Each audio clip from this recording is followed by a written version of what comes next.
Hola, muy buenas. Mi nombre es Antonio Benítez Herrera y este trabajo va dedicado a la asignatura de recursos didácticos y tecnológicos en educación primaria. En primer lugar, voy a comentar pues mi experiencia en mis prácticas en el extranjero, en un colegio internacional, donde he podido trabajar con alumnos de educación infantil. En primer lugar, me gustaría hablar un poco de la enseñanza que se lleva a cabo en Letonia y resaltar sobre todo que a ellos la enseñanza se trabaja sobre todo mediante la propia naturaleza. No está basada solamente en la educación en teoría, en aprender en base a lo que el maestro cuenta en libros, sino que ellos utilizan claramente el apoyo de la teoría, el apoyo de búsquedas por internet, pero sobre todo eso lo utilizan de apoyo mientras que lo desarrollan físicamente y lo viven de manera presencial, mediante la propia naturaleza. En cuanto al colegio en el que me encuentro, se llama International School of Riga. Su plan de estudio está basado en las etapas de educación infantil, educación primaria, la ESO, bachillerato y poseen una propia universidad en la cual se encuentran trabajando 5 tipos de grados diferentes. En cuanto a las líneas de trabajo en educación infantil, podemos encontrar de 2 a 3 años, 3 y 4 años y 5 y 6 años. En las líneas donde sobre todo he podido trabajar más son de 2 y 3 años y 5 y 6 años. La metodología de trabajo, todos los alumnos, la metodología basada sobre todo es en la práctica a través de objetos y situaciones cotidianas. Utilizan muchísimo más los recursos didácticos que los tecnológicos, como ya he comentado antes. Para ellos el trabajar con los recursos didácticos y sobre todo si pueden ser naturales de bien sea yendo al campo, por ejemplo, para trabajar actividades como las partes de las plantas, los animales, la fauna, la flora.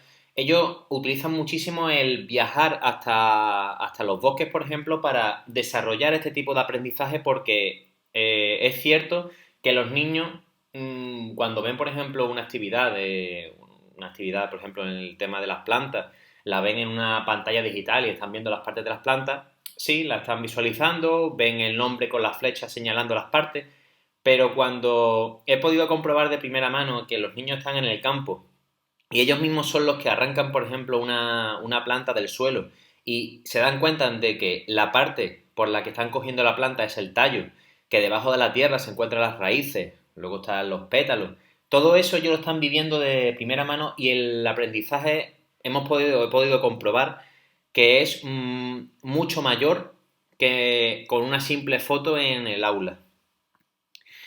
Entre algunos de los recursos didácticos que he trabajado y he podido ver en los alumnos aquí, se encuentra la caja de arena, donde los niños pues intentan coger los objetos pequeños que nosotros pues cada día le vamos cambiando por incrementar la dificultad en su motricidad fina, que es el objetivo al final de trabajar.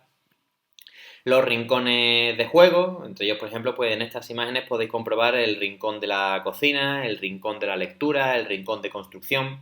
En las imágenes que podéis ver a la derecha, pues están sus fotografías junto a las nuestras de los docentes, que utilizamos siempre en nuestras asambleas diarias para que los niños se reconozcan a ellos mismos y a sus compañeros y también a sus profesores.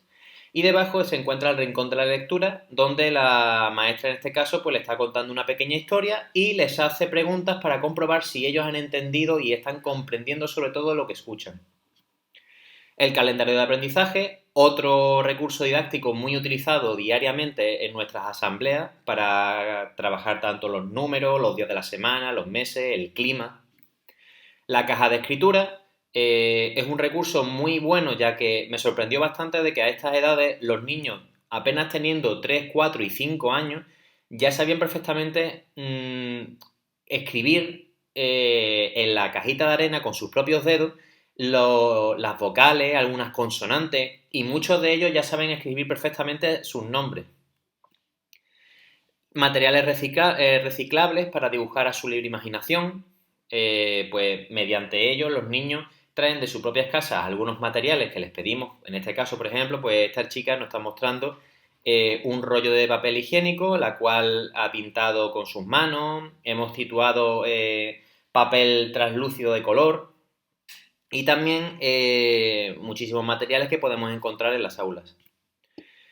Otro de los recursos didácticos que he podido trabajar han sido con pinceles, lápices de colores, rotuladores, tijeras adaptadas, témperas.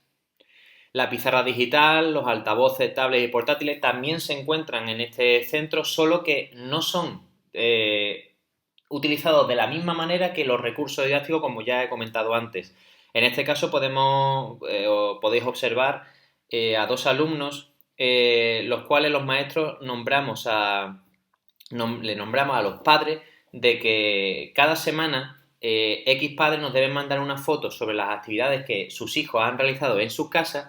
¿Y por qué hacemos esto? Bueno, pues la actividad consiste en que el niño, cuando le mostramos en la pantalla, en la pizarra digital, las fotos que su mamá o su papá nos ha enviado, él debe subirse a la silla y explicar al resto de sus compañeros y a los mismos profesores en qué consiste lo que él ha realizado. Ya puede ser una actividad, un dibujo, un juguete que sea su juguete favorito.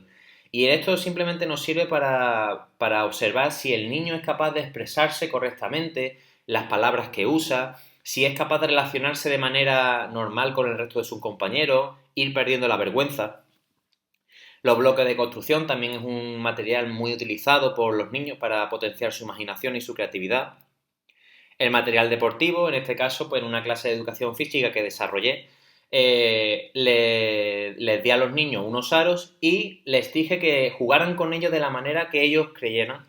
Unos pues se pusieron a bailar el aro con la cintura, otros en este caso, como podéis ver a ese chico, comenzó a saltar con el aro como si fuese un saltador. Bicicleta y para la nieve, ya que me encuentro en un país donde la nieve es muy común en esta época.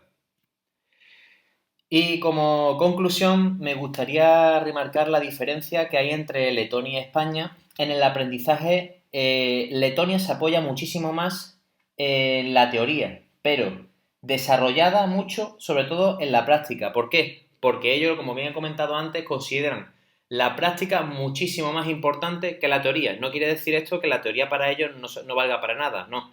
Sino que ellos utilizan la teoría que ellos le están explicando a sus alumnos y la llevan a cabo en la naturaleza o en práctica, en juegos, para que los alumnos puedan desarrollar ese aprendizaje muchísimo más fuerte que con la simple teoría. También, por otro lado, he podido comprobar que ven a España como los pioneros en digitalizar la educación. Y esto me llamó muchísimo la atención, ya que hablando con maestros de la escuela, uno de ellos me comentó que asistía muchísimo a los meetings en España, a meetings sobre digitalización de la educación. Y hablando con él, me dijo de que es cierto que nosotros, que ellos utilizan muchísimo el aprendizaje en base a la naturaleza, en explorar, pero que los juegos, los juegos digitales, por ejemplo, en las tablets, como también trabajan mucho los niños en primaria, también sirven muchísimo para llamarles más la atención, ya que nos encontramos en una época donde los videojuegos, en este caso, les llaman muchísimo la atención a los niños. Entonces, ellos saben perfectamente que la enseñanza en España en cuanto a digitalización está muchísimo más potenciada que en Letonia. Y por último, para terminar, entre los anexos entre imágenes que quería compartir con vosotros, pues en este caso nos encontrábamos en el campo y con materiales naturales que los niños iban encontrando, pues iban desarrollando en este caso el abecedario, iban construyendo un campamento. Y en estas imágenes hicimos la elaboración de galletas navideñas. El último día del primer semestre, los profesores les mostramos cómo hacer primero las galletas navideñas y seguidamente los propios alumnos de manera libre y sin que ningún profesor le dijera que eso estaba bien o estaba mal, porque en estas edades no es conveniente decirle a un alumno que lo que ha realizado está mal, sino mm, darle los puntos positivos de que su trabajo está muy bien hecho. Y la verdad que los alumnos están muy contentos por poder realizar actividades manipulativas. Y finalmente darles las gracias por su tiempo, por escucharme, y espero que esta explicación sobre los recursos didácticos y tecnológicos en un país en el extranjero le haya servido para conocer un poco más cómo trabajan en otros países.